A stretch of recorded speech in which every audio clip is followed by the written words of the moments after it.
देश में जो भी फेलोशिप मिलती है उसकी हम इस वीडियो में चर्चा करेंगे। पहले अगर हम बात करें तो सामाजिक श्रेणी आधारित नेशनल फेलोशिप, सामाजिक श्रेणी आधारित नेशनल फेलोशिप, इसमें पहला जो है वो है national fellowship for schedule caste. अगर आप शेड्यूल कास्ट में आते हैं, शेड्यूल कास्ट की कैटेगरी में आते हैं, एससी कैटेगरी में आते हैं, तो आपके लिए सुनहरा मौका है। आपके पास अगर सिर्फ नेट है, जेआरएफ नहीं है, फिर भी आपको फेलोशिप मिलेगी। इसमें आपको पीएचडी में आपको एडमिशन कराना होगा और आप यूजीसी नेट उत्तीर्ण है। यूजीसी नेट मतलब कैटेगरी 2। टोटल मिला के 3 कैटेगरी होती है, JRF second, first category, second category होती है नेट की असिस्टेंट प्रोफेसर, और थर्ड होती है पीएचडी ओनली। पीएचडी ओनली नहीं, second category as assistant professor UGC NET. MPhil मैंने एडमिशन करा रखा है, तो एमफिल तब बंद हो चुकी है, एनईपी 2020 द्वारा ये बंद कर दी गई है, डिसकंटिन्यू हो गई है। तो आप पीएचडी में इनरोल हो चुके हैं। फेलोशिप आपको मिलेगी 37,000 प्रति माह जेआरएफ के बराबर, साथ में एचआरए। और जब 2 साल जब हो जाएगा पीएचडी में तो आपको मिलेगा 42,000 प्रति माह एसआरएफ बन जाने के बाद। अब प्लस कंटीजेंसी, साल में एक बार कंटीजेंसी मिलती है, वो मिलेगा। आवेदन की जो प्रक्रिया है, इसमें यूजीसी नेट के फॉर्म के माध्यम से ही मेरिट लिस्ट तैयार होगी।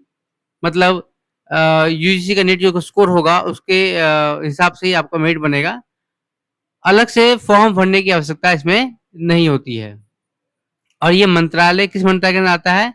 सामाजिक न्याय एवं अधिकारिता मंत्रालय के अंदर में ये आता है। दूसरी फेलोशिप की बात करें जो नेशनल फेलोशिप है, ये है national fellowship for other backward class, OBC. जैसे आपको पता है कि ओबीसी एनसीएल वाले को रिजर्वेशन मिलता है, तो उसी के लिए है, सिर्फ ओबीसी के लिए नहीं, ओबीसी एनसीएल वालों के लिए ये फेलोशिप है, नेशनल फेलोशिप है। इसमें ओबीसी नॉन क्रीमी लेयर के वर्ग के छात्र जो पीएचडी कर रहे हैं और नेट क्वालिफाइड है, इसमें भी कैटेगरी 2 वाले ही, तो इनको जो फेलोशिप मिलेगा वो 37,000 प्रति महीने प्लस एचआरए, जेआरएफ स्तर के का जो फेलोशिप होता है, और साथ में आपको कंटीजेंसी मिलेगी, और ये 5 साल तक आपको ये फेलोशिप मिलती रहेगी। चयन विधि की बात करें तो यूजीसी नेट स्कोर के आधार पर जारी की जाने वाली अलग मेरिट लिस्ट द्वारा आपका इसमें सिलेक्शन होता है। आगे बात करें national fellowship for ST. ST category में जो स्टूडेंट आते हैं उनके लिए नेशनल फेलोशिप है। तो अगर आप एसटी कैटेगरी के जो छात्र पीएचडी जो कर रहे हैं, उनको प्रतिवर्ष जनजातीय कार्य मंत्रालय portal, tribal affair fellowship portal पर जुलाई से नवंबर के मध्य में आपको इसमें रजिस्ट्रेशन करना पड़ता है। और इसमें जो फेलोशिप मिलेगी आपको 37,000 प्रति माह plus HRA, home rent allowance plus 20,000 से 25,000 की कंटीजेंसी आपको सालाना इसमें मिलेगी।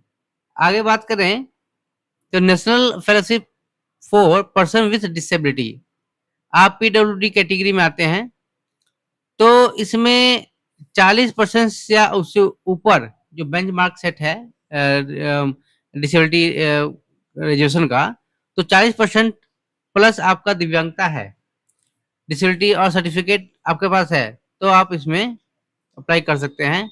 फेलोशिप की जो राशि है आपको जेआरएफ एसआरएफ के समकक्ष मिलेगा, मतलब 37,000 जेआरएफ के लिए और एसआरएफ के 42,000 प्रति माह, प्लस आपको हाउस रेंट अलाउंस मिलेगा, प्लस एस्कॉर्ट अलाउंस मिलेगा। एस्कॉर्ट अलाउंस का मतलब कि आप चलने फिरने में दिक्कत है आपको, या आपके साथ कोई आदमी चाहिए या ले जाने आ जाने वाला, तो एस्कॉर्ट चाहिए। उसमें सपोर्ट एक अलग से बंदा होता है जो सपोर्ट करता है, आपको आने जाने में हेल्प करता है, उसको एस्कॉर्ट बोलते हैं। उसका अलग से अलाउंस आपको मिलेगा, जो कि पीडब्ल्यूडी कैटेगरी के तहत एडमिशन करवाएंगे पीजी में। आगे बात करें तो अनुसंधान परिषद, रिसर्च काउंसिल फेलोशिप, पहला जो है वो है ICSSR, full term doctoral fellowship. ये मिलता है आपको सोशल साइंस एंड आर्ट्स की फील्ड में। इसमें बात करें विषय विषय क्षेत्र में, इसके कौन से विषय क्षेत्र हैं? समाजशास्त्र, राजनीति विज्ञान, अर्थशास्त्र, इतिहास, भूगोल, शिक्षा, कॉमर्स, मैनेजमेंट, मनोविज्ञान आदि। और इसमें जो पात्रता है इसकी, यूजीसी मान्यता प्राप्त में PhD registration, PhD registration net अनिवार्य नहीं है, परंतु प्राथमिकता मिलती है। नेट अनिवार्य मतलब जेआरएफ की बात हो रही है यहाँ पर। जेआरएफ या मैंडेट नहीं है, आपके पास तो नेट होना ही चाहिए।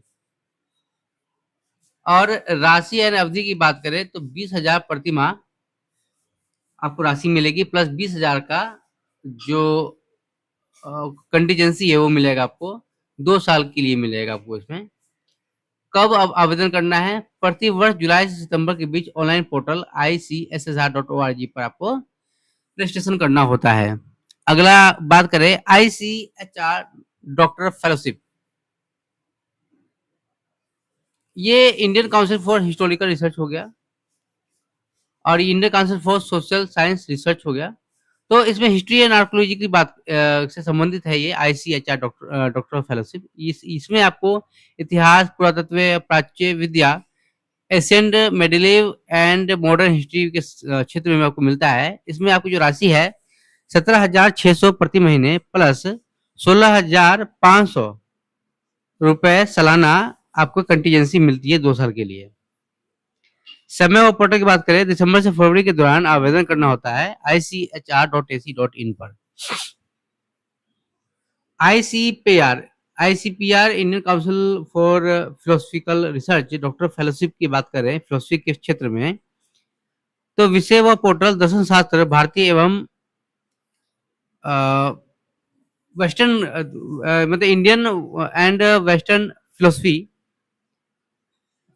में विषय इस विषय पर पोर्टल जो है ICPR.in प्रति वर्ष मई से लेकर जुलाई तक इसमें आवेदन होते हैं। राशि इसमें आपको मिलती है 20,000 प्रति महीने प्लस 20,000 रुपए आपको सालाना मिलती है आपकी कंटीजेंसी। आगे बात करें तो ये है आपका विशेष वर्ग एवं संस्थागत फेलोशिप। तो इसमें जो पहला है वो है Savitri by Jyotirao Phule single child fellowship, women special, ये महिलाओं के लिए स्पेशल है। वो वो कैंडिडेट, वो स्टूडेंट जो अपने घर में एक सिंगल चाइल्ड गर्ल है, सिंगल गर्ल चाइल्ड है मतलब अकेली वो पुत्री है माँ बाप की, तो परिवार पात्रता क्या है इसकी? परिवार की इकलौती पुत्री सिंगल गर्ल चाइल्ड जो नियमित पीडी में प्रवेश ले चुकी है, मतलब पीडी कर रही हैं, तो उनको जेआरएफ समतुल्य 37,000 रुपए प्रति महीने plus HRA home rent allowance मिलेगा। यूजीसी एनएसपी पोर्टल पर समय समय पर आवेदन इस पर होता है इसके लिए। आगे बात करें central university non NET fellowship. Non NET fellowship का मतलब ये है, नन नेट का मतलब ये है कि जेआरएफ यहाँ पर नहीं है, सिर्फ नेट के आधार पर आपके पास नेट है या पीएचडी ओनली है या किसी भी तरीके से पहले तो आपका एग्जाम लिया जाता था सेंट्रल यूनिवर्सिटी के द्वारा, तो आपने एडमिशन पा लिया सेंट्रल यूनिवर्सिटी में, तो आपको ऑल पीएचडी स्कॉलर जो जिस फील्ड के पीएचडी स्कॉलर है, किसी फील्ड में है, चाहे वो साइंस टेक्नोलॉजी में हो या फिर सोशल साइंस में हो, साइंस में हो, अप्लाइड साइंस में हो, किसी में भी हो, किसी भी फील्ड के में पीएचडी स्कॉलर हैं किसी सेंट्रल यूनिवर्सिटी में, चाहे डीयू हो, जेएनयू हो, BHU, AMU, Hyderabad central university, Allahabad university में आप पीएचडी कर रहे हैं और आपके पास जेआरएफ नहीं है तो आपको फेलोशिप मिलेगी। यूनिवर्सिटी के द्वारा आपको 8,000 प्रति महीने मिलेगी प्लस हर साल कंटीजेंसी आपको दी जाएगी। आगे बात करें इंपॉर्टेंट, आगे इसमें है आपका,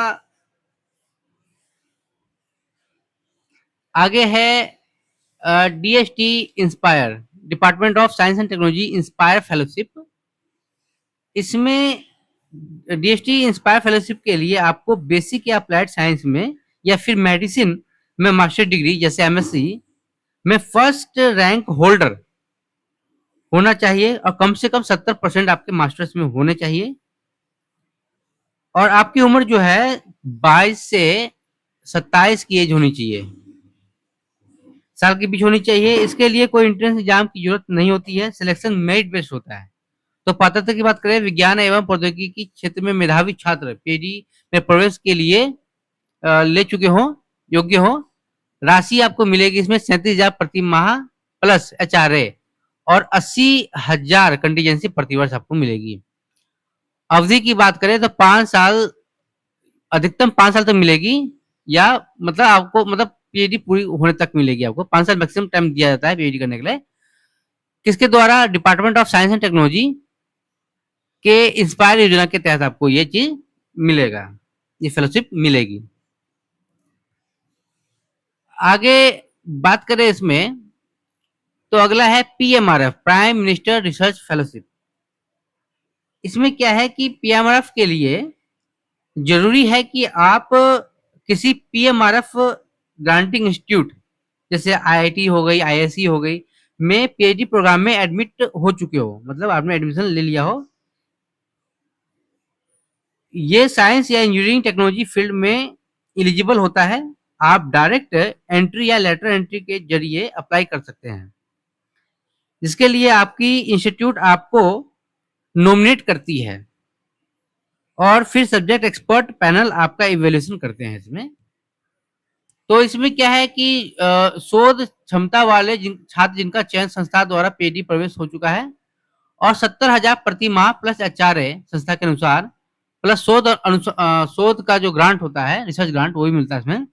अवधि जो है शुरू के 2 साल, बाद में प्रदर्शन के आधार पर 5 साल वर्ष तक बढ़ाई जा सकती है। शुरू में 2 साल आपको मिलेगी, उसके बाद आपका काम अच्छा होगा तो उस हिसाब से आपका ग्रांट हो गया, फेलोशिप बढ़ेगी। किसके द्वारा मिलता है ये विभिन्न प्रतिष्ठान संस्थान जैसे आईआईएससी, आईआईटी, एनआईटी, आईजर।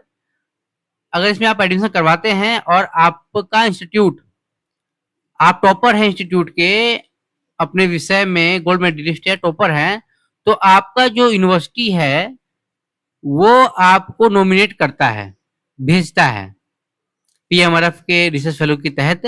और बशर्ते आपका जो पीएचडी हो रहा हो वो आईआईएससी, आईआईटी, एनआईटी, आईजर के से हो रहा हो, तब ये पीएमआरएफ आपको स्कॉलरशिप दी जाएगी। तो जो भी कैंडिडेट जो इस परेशानी से जूझ रहे हैं कि जिनका जेआरएफ नहीं हो रहा है, तो उससे ज्यादा परेशान नहीं होना है। अगर आपका नेट ही काफी है, नेट अगर हो रखा है, तो आप डायरेक्ट कर सकते हैं, फेलोशिप पा सकते हैं।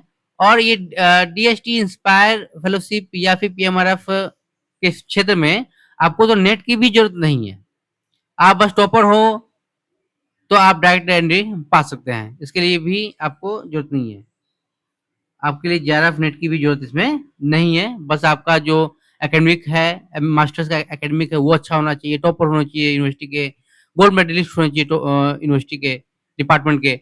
तो आप डायरेक्ट इसमें जो 4th नंबर अन्य महत्वपूर्ण फेलोशिप के तहत डीएसटी, इंस्पायर और पीएमआरएफ है, इसमें डायरेक्ट एंट्री आप पा सकते हैं। पीएचडी जब आप करेंगे तो आपको फेलोशिप मिलेगी। बाकी के लिए सिर्फ नेट ही है, काफी है। अच्छा, 3rd वाले में भी आपको नेट की जरूरत नहीं है, आप सीधा एंट्री पा लें, डायरेक्ट एंट्री मिल जाए आपको on the basis of PhD only भी, तो आपको मिलेगा। और अगर स्पेशल आप सिंगल गर्ल चाइल्ड है तो भी आपको मिलेगा। तो बाकी के लिए आपके पास मिनिमम नेट होने चाहिए। तो अगर आप नेट हैं तो आप डायरेक्ट अप्लाई कर सकते हैं, और आप पीएचडी कर सकते हैं, फेलोशिप ले सकते हैं, जेआरएफ के लिए परेशान नहीं होनी है। तो फिलहाल इस वीडियो में इतना ही। अब भी इससे संबंधित कोई भी डाउट आपका है तो मुझे जरूर पूछें। और और आप चाहते हैं कि और अन्य वीडियो आए हायर एजुकेशन संबंधित, मुझे मैसेज जरूर करें। आप मुझे कमेंट बॉक्स में मैसेज छोड़ दे सकते हैं मुझे।